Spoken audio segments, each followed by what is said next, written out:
She finally arrived at Trafalgar Square at 2:05. Silently chiding herself for being late, she ran up the stairs of the underground station and into the daylight.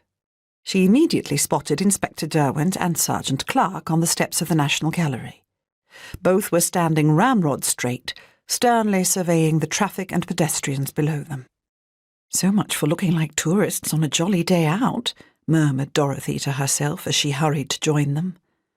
"I'm sorry I'm late," she apologised, slightly breathlessly.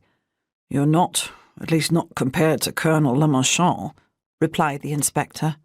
"He can't be much of a timekeeper," grumbled Sergeant Clark, whose dislike of the French was second only to his dislike of Germans. "Don't you think we could have chosen somewhere a little more diplomatic to meet him?" said Dorothy. The inspector frowned. "What do you mean?" "Nelson's column is right there. He may not want to be reminded of Trafalgar."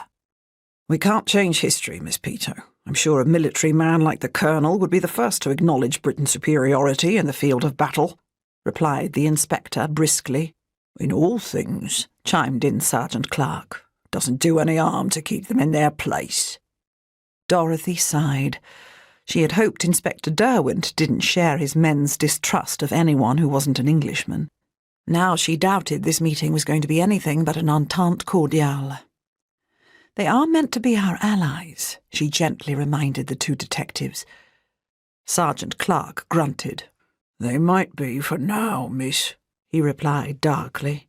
"My grandfather fought at Waterloo, you know." Dorothy nodded politely. This was a favourite refrain of Sergeant Clark's that she had heard many times before, when the elderly detective had frequently expressed his misgivings about fighting alongside the French.